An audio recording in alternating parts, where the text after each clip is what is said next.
Students, unit जो हम लोग डिस्कस कर रहे हैं रासायनिक बल गतिकी,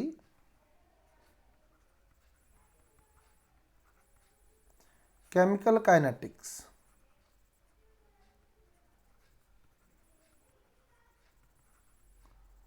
केमिकल काइनेटिक्स। तो इसमें हमने पढ़ा कि 10 डिग्री सेंटीग्रेड या 10 केल्विन ताप बढ़ाने पर वेग जो था वो कितने गुना हो गया था? 2 गुना। 2 गुना है ना, 2 से 3 गुना ऑप्शन आता है तो वो करेक्ट रहेगा, और सिंगल सिंगल ऑप्शन आते हैं तो 2 गुना करेक्ट रहेगा। ठीक है, 10 डिग्री सेंटीग्रेड या 10 केल्विन ताप बढ़ाने पर जो वेग हुआ था वो 2 गुना हुआ था। इसका रीजन जो था वो आर्यनियस ने बताया था। आर्यनियस ने क्या कहा? क्योंकि 10 डिग्री सेंटीग्रेड या 10 केल्विन ताप बढ़ाने पर वेग नियतांक 2 गुना हो जाता है, इसलिए वेग भी 2 गुना हो जाता है। यानी वेग नियतांक बदलता है तो वेग बदलता है। ये हमने कल डिस्कस किया था कि ताप के साथ वेग नियतांक में परिवर्तन आता है। तो आर्यनियस ने बताया कि ताप बढ़ाते हैं तो वेग नियतांक बदल जाता है, वेग नियतांक बढ़ जाता है, जिससे अभिक्रिया का वेग भी बढ़ जाता है। और आर्यनियस समीकरण जो थी वो K बराबर A e की पावर माइनस ई ए अपॉन आर टी, जहाँ e की पावर माइनस ई ए अपॉन आर टी जो था वो था सक्रिय अणुओं का अंश, फ्रैक्शन ऑफ एक्टिवेटेड मॉलिक्यूल, सक्रिय अणुओं का अंश, fraction of activated molecule.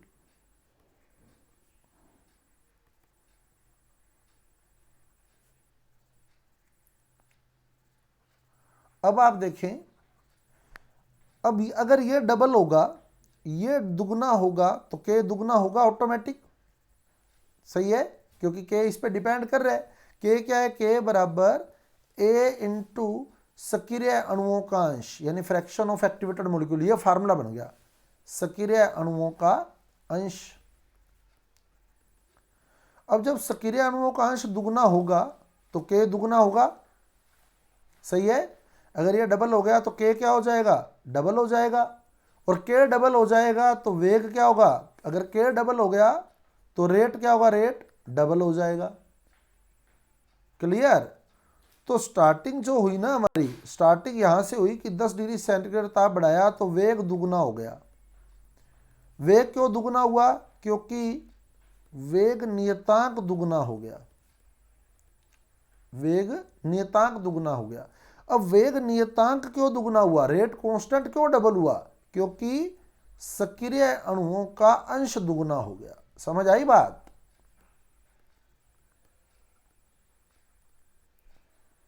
Clear?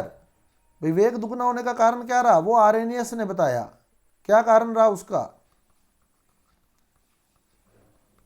ये आर्यनियस के अकॉर्डिंग था। ठीक है, आर्यनियस समीकरण दी गई थी। फिर वेग नियतांक दुगना होने का कारण क्या रहा? सक्रिय अणुओं का अंश दुगना होना ना। ये मैक्सवेल बोल्ट्जमैन ने बात कही थी, मैक्सवेल बोल्ट्जमैन, कि जब ताप बढ़ाते हैं तो वेग जो है वो दुगना हो जाता है। इसका मुख्य कारण जो है 10 डिग्री सेंटीग्रेड ताप बढ़ाने पर सक्रिय अणुओं के अंश का दुगना होना है, एक्टिवेटेड मॉलिक्यूल के फ्रैक्शन का डबल होना है, जिससे वेग नियतांक डबल हो जाता है, और वेग नियतांक डबल होते ही वेग डबल हो जाता है।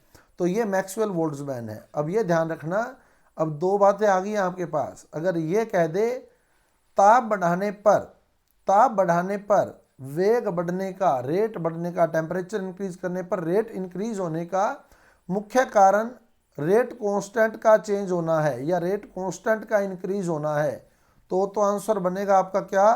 आर्यनियस। ये आर्यनियस ने कहा। अगर ये कह दे टेम्परेचर चेंज करने पर रेट डबल होने का कारण सक्रिय अणुओं के अंश का डबल होना है, एक्टिवेटेड मॉलिक्यूल के फ्रैक्शन का डबल होना है, तो ये कथन जो है किससे संबंधित है? मैक्सवेल बोल्ट्जमैन से। मैक्सवेल बोल्ट्जमैन से। अब इसको हम लोग क्लियर कर रहे हैं। मैक्सवेल बोल्ट्जमैन सांख्यिकी, statistics bye Maxwell Boltzmann. Maxwell Boltzmann सांख्यिकी क्या था?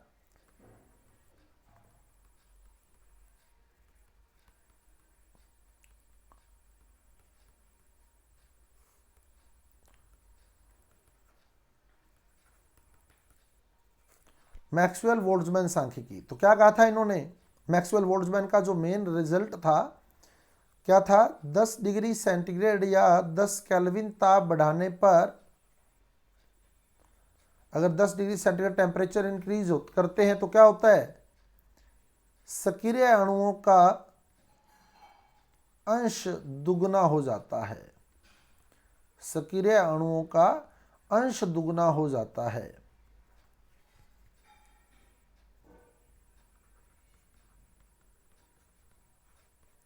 सक्रिय अणुओं का अंश, अगर अपने बोलें सक्रिय अणुओं का अंश क्या होगा?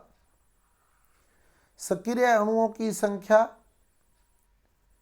यानी एक्टिवेशन एनर्जी रखने वाले मॉलिक्यूल्स का नंबर Ne बटे टोटल मॉलिक्यूल्स का नंबर। अंश यूं ही निकालते हैं। अंश जब निकाला जाता है ना, अंश जैसे अपने नंबरों का परसेंट निकालते तो कैसे निकालते हैं बताओ? अगर अपने नंबरों का परसेंट निकालना हो तो कैसे निकाल लेंगे? अपने नंबर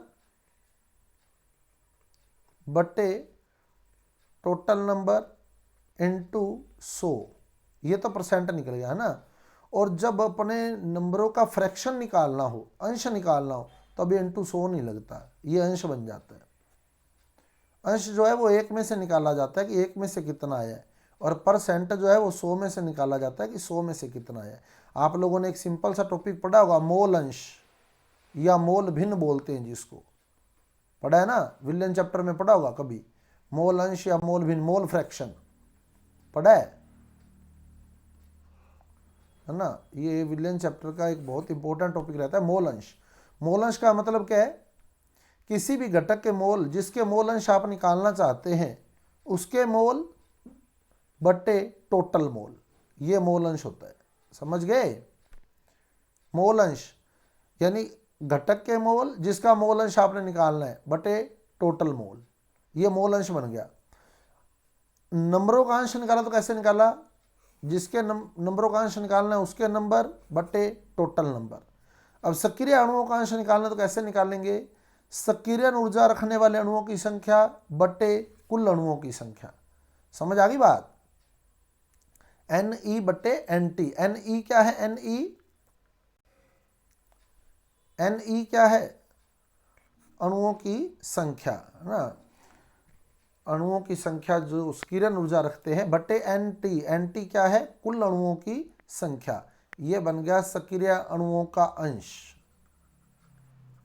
सक्रिय अणुओं का अंश, फ्रैक्शन ऑफ एक्टिवेटेड मॉलिक्यूल जो है e की power minus EA upon RT, e की power minus EA upon RT।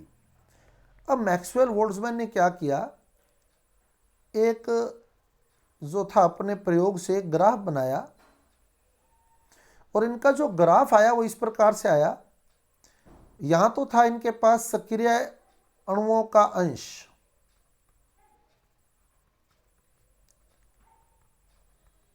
सक्रिय अणुओं का अंश, और यहां लिया इन्होंने गतिज ऊर्जा, kinetic energy, fraction of activated molecule and kinetic energy के बीच इन्होंने ग्राफ प्लॉट किया था। और एक्टिवेशन एनर्जी की एक फिक्स वैल्यू होती है, अपने कल भी बात करी थी कि एक्टिवेशन एनर्जी टेम्परेचर के साथ चेंज नहीं होती, पढ़ा था ना कि एक्टिवेशन एनर्जी जो है वो टेम्परेचर के साथ चेंज नहीं होती, यही बात करी थी कल अपने। जैसे पास होने के लिए कितने नंबर चाहिए, अपने बात करी थी पास होने के लिए कितने नंबर चाहिए? 33। तो अपने वही ये मान लेते हैं कि ये वो 33 नंबर हैं जो पास होने के लिए चाहिए एक्टिवेशन एनर्जी। समझ आ गई बात? ये एक्टिवेशन एनर्जी है। क्लियर? जिन अणुओं की ऊर्जा, अब क्लियर रखना बात को, जिन अणुओं की ऊर्जा, जिन मॉलिक्यूल्स की एनर्जी एक्टिवेशन एनर्जी के इक्वल होगी या उससे ज्यादा होगी, वो प्रोडक्ट बना देंगे। सही है? जिनके जो प्राप्तांक है, जो ऑब्टेन्ड मार्क्स हैं, वो 33 आ गए या 33 से ज्यादा आ गए, मोर देन 33 आ गए, ठीक है, 33 से ज्यादा आ गए, तो बताओ वो पास होंगे या नहीं होंगे? 33 आ गए या 33 से ज़्यादा पास हो जाएंगे, यानी वो उत्पाद बना देंगे।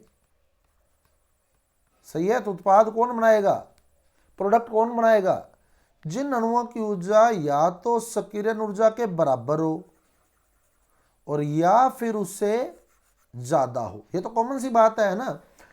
ये तो है नहीं कि 31 वाला पास हो जाएगा, 31 वाला तो पास हो नहीं सकता। पास कौन होगा, जिनकी ऊर्जा, जिनकी एनर्जी एक्टिवेशन एनर्जी के इक्वल है या उससे ज्यादा है। क्लियर। क्या अब ये बताओ, क्या रिएक्शन में जितने भी मॉलिक्यूल पार्टिसिपेट करते हैं सारे प्रोडक्ट बना देते हैं क्या? सारे प्रोडक्ट नहीं बनाते। वही मॉलिक्यूल प्रोडक्ट बनाते हैं जो एक्टिव होते हैं, सक्रिय होते हैं। जो मॉलिक्यूल एक्टिव नहीं होते वो प्रोडक्ट नहीं बनाते। ठीक है। तो इनका जो ग्राफ था ना, वो ग्राफ इस तरह से आया था इनके पास।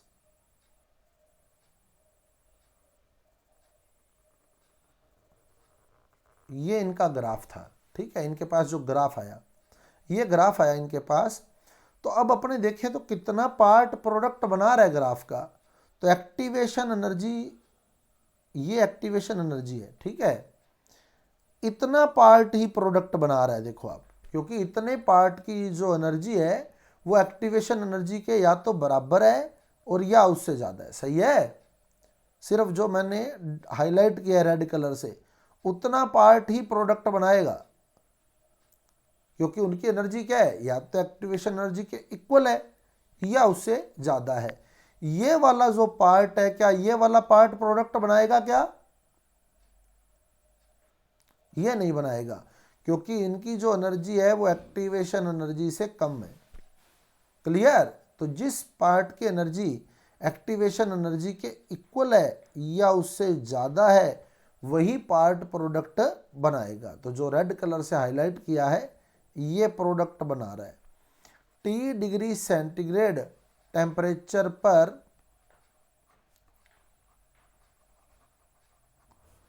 प्रोडक्ट बनाने वाले मॉलिक्यूल्स का फ्रैक्शन, अणुओं का अंश, यानी हम यूं भी बोल सकते हैं T डिग्री सेंटीग्रेड ताप पर प्रोडक्ट में कन्वर्ट होने वाले सक्रिय अणुओं का अंश। सारे अणु उत्पाद नहीं बना पाएंगे। T डिग्री सेंटीग्रेड ताप पर जो अणुओं का अंश प्रोडक्ट बनाता है वो हाईलाइट किया हुआ है। क्लियर। क्योंकि इनकी ऊर्जा सक्रियण ऊर्जा के बराबर है या उससे ज्यादा है। आगे बात समझ। अब जो वक्र का शीर्ष है, बिल्कुल पीक है, ये पीक,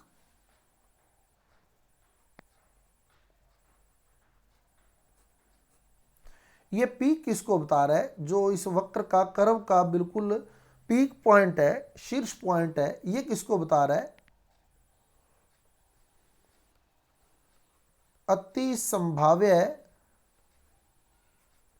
गतिज ऊर्जा, अति संभाव्य गतिज ऊर्जा, मैक्सिमम प्रोबेबल या पॉसिबल काइनेटिक एनर्जी है ये।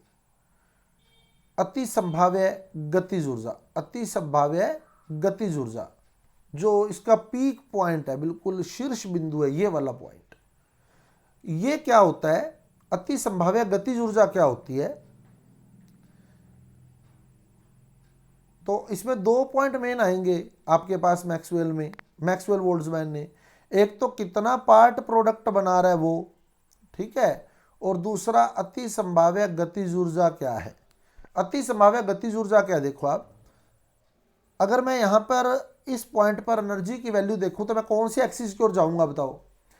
एनर्जी की वैल्यू लेनी है मैंने, एक्स एक्सिस की ओर जाऊंगा या वाई एक्सिस की ओर जाऊंगा? एनर्जी की वैल्यू निकालने के लिए इस पीक पॉइंट से कौन सी एक्सिस की ओर मूव करूं?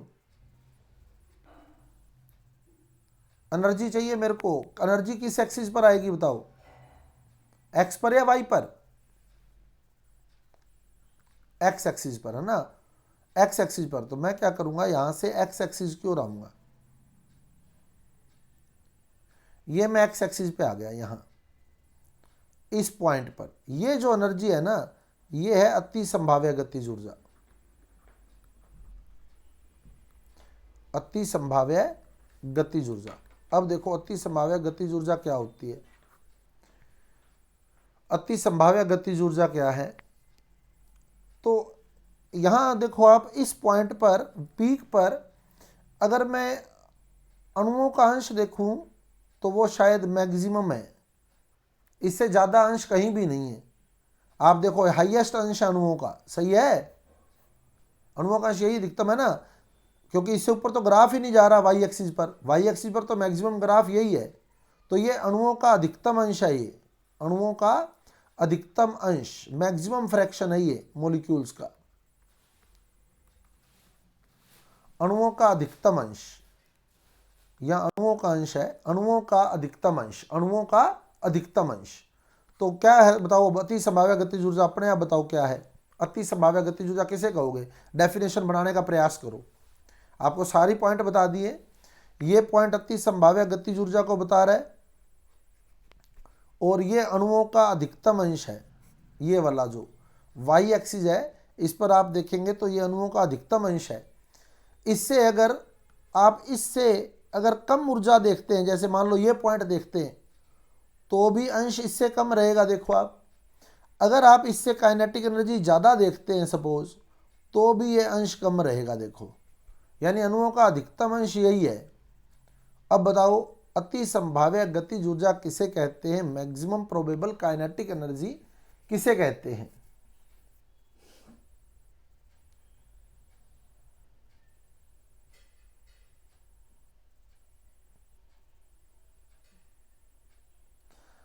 गतिज ऊर्जा का वह मान जो अणुओं के अधिकतम अंश द्वारा रखा जाता है, सही है। अणुओं के अधिकतम अंश, अणुओं का अधिकतम अंश जिस गतिज ऊर्जा को रखता है ना, वही गतिज ऊर्जा जो होती है अति संभाव्य गतिज ऊर्जा कहलाती है। अति मतलब ज्यादा, संभाव्य मतलब जिसकी संभावना है ना। गतिज ऊर्जा का वह मान जिसकी संभावना सबसे ज्यादा है, यानी जो अणुओं के अधिकतम अंश द्वारा रखी जाती है। तो अति संभाव्य गतिज ऊर्जा क्या है? गतिज ऊर्जा का वह मान है, गतिज ऊर्जा का वह मान है, काइनेटिक एनर्जी की वह वैल्यू है जो अणुओं के, मॉलिक्यूल्स के मैक्सिमम फ्रैक्शन, अधिकतम अंश द्वारा रखी जाती है। सही है।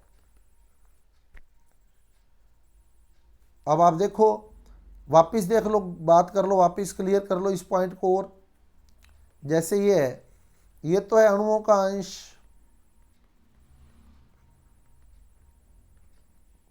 और ये है गतिज ऊर्जा, और ये ग्राफ बना ऐसे ऐसे। अब ये शीर्ष है, ये गतिज ऊर्जा का मान जो है अति संभाव्य गतिज ऊर्जा है। अगर आप इससे ज्यादा गतिज ऊर्जा देखते हो, अब गतिज ऊर्जा तो उससे ज्यादा होगी ना, 0, 1, 2, 3, 4, तो गतिज ऊर्जा का मान तो बढ़ गया, तो भी अणुओं का अंश इससे कम रहा। देखो पहले वाले से, अगर इससे कम ऊर्जा देखते हो, इससे कम ऊर्जा देखते हो, तो भी अणुओं का अंश इससे कम ही रहेगा। देखो, तो अति संभाव्य गतिज ऊर्जा क्या है? जो अणुओं के अधिकतम अंश द्वारा प्राप्त की जा सकती है, जो अणुओं के अधिकतम अंश द्वारा प्राप्त की जा सकती है, उसे अति संभाव्य गतिज ऊर्जा कहते हैं। क्लियर? समझ आ गई अति संभाव्य गतिज ऊर्जा की डेफिनेशन?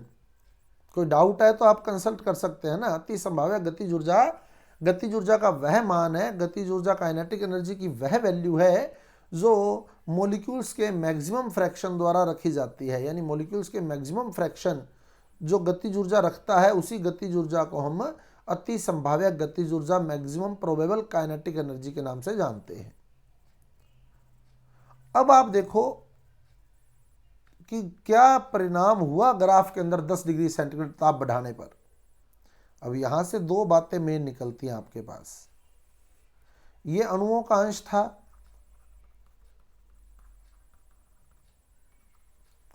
और ये गतिज ऊर्जा थी,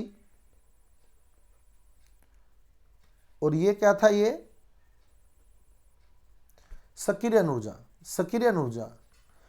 अब जो ग्राफ आया था पहले वो ऐसे आया था, ये ग्राफ आया था। तो इतने ही अंश जो है वो उत्पाद बना सकता है। सही है, इतना ही अंश उत्पाद बना सकता है ना, जो हाईलाइट किया है मैंने, ये उत्पाद बना सकता है कि ये वाला अंश, ये वाला अंश उत्पाद नहीं बना सकता। क्यों नहीं बना सकता? क्योंकि इस अंश की ऊर्जा क्या है, इस अंश की ऊर्जा किससे किससे कम है, सक्रियण ऊर्जा से कम है, इसलिए ये प्रोडक्ट नहीं बनाएगा, ये वाला प्रोडक्ट बना देगा। मान लिया यहाँ टेम्परेचर T डिग्री सेंटीग्रेड है, तो ये T डिग्री सेंटीग्रेड पर उत्पाद बनाने वाले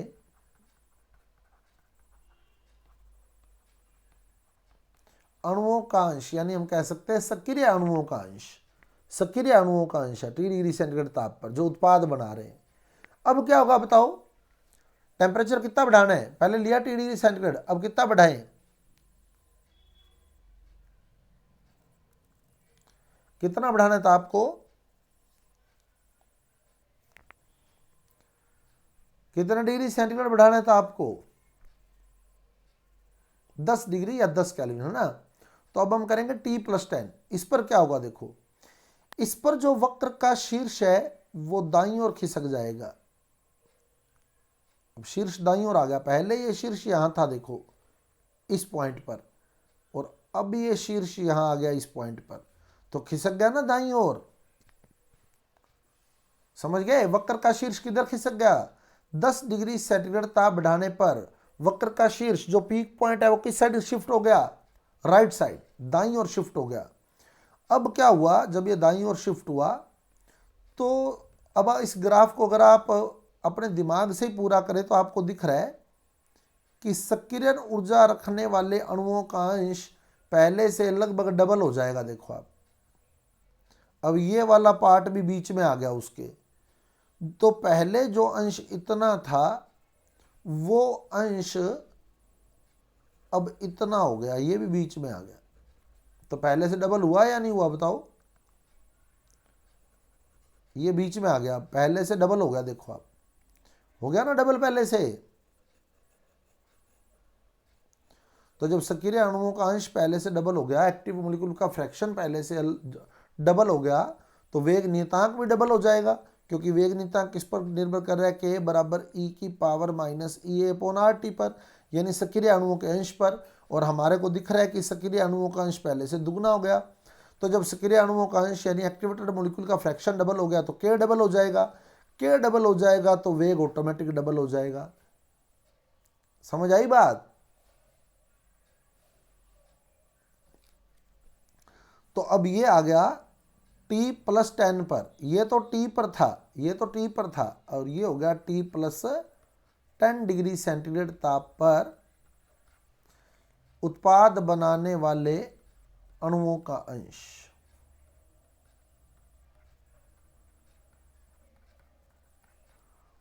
जो पहले से डबल हो चुका है। क्लियर? और वक्र का शीर्ष किधर आ गया, वक्र का शीर्ष दाईं ओर। अब देखो आप, ताप बढ़ाने पर अति संभाव्य गतिज ऊर्जा ये थी, इसका मान क्या हुआ, इसका मान अति संभाव्य गतिज ऊर्जा का मान क्या हो गया, अति संभाव्य गतिज ऊर्जा का मान चेक करो। पहले अति संभाव्य गतिज ऊर्जा ये थी 0, 1, 2, 3, अब क्या हुआ बताओ, अति संभाव्य गतिज ऊर्जा का मान बढ़ गई, और सक्रियण ऊर्जा, सक्रियण ऊर्जा, सक्रियण ऊर्जा नहीं बढ़ी, नहीं हुई दुगनी, सक्रियण ऊर्जा रखने वाले अणुओं का अंश दुगना हो गया, सक्रियण ऊर्जा दुगनी नहीं हुई, सक्रियण ऊर्जा तो उतनी है। देखो आप ग्राफ देखो गौर से, सक्रियण ऊर्जा वाला लाइन तो यही है, ये ध्यान रखना, ये प्रश्न उठ सकता है, कभी उठा नहीं है वैसे। आरपीएससी जो है वो ये 12th की बुक में टॉपिक है, पर इतना डीप नहीं है वो, है ना, एक सरसरा सा उसने दे रखा है, अभी नई बुक्स के अंदर ये टॉपिक ऐड हुआ है, लेकिन उसमें कोई इतना ज़्यादा गहराई में नहीं दिया है। लेकिन आप इस टॉपिक को थोड़ा गौर से सोचे ना, तो ये सारी बातें आरएनएस से और वेग से जुड़ी हुई चीज़ें हैं। 12th की बुक में इतना उसने नहीं बताया है कि ये किस तरह से आगे चल रहा है सिस्टम, लेकिन हमारे को क्लियर होना चाहिए कि क्या चल रहा है। अति संभाव्य गतिज ऊर्जा बढ़ रही है और सक्रियण ऊर्जा वही रह रही है। संकीर्ण ऊर्जा स्थिर है, संकीर्ण ऊर्जा स्थिर है, संकीर्ण ऊर्जा एक्टिवेशन एनर्जी नहीं चेंज होती। लेकिन संकीर्ण ऊर्जा रखने वाले अणुओं का अंश क्या हो जाता है पहले से, फ्रैक्शन क्या हो जाता है पहले से, दुगुना हो जाता है, डबल हो जाता है। बिल्कुल बिल्कुल समझ आ गया काम।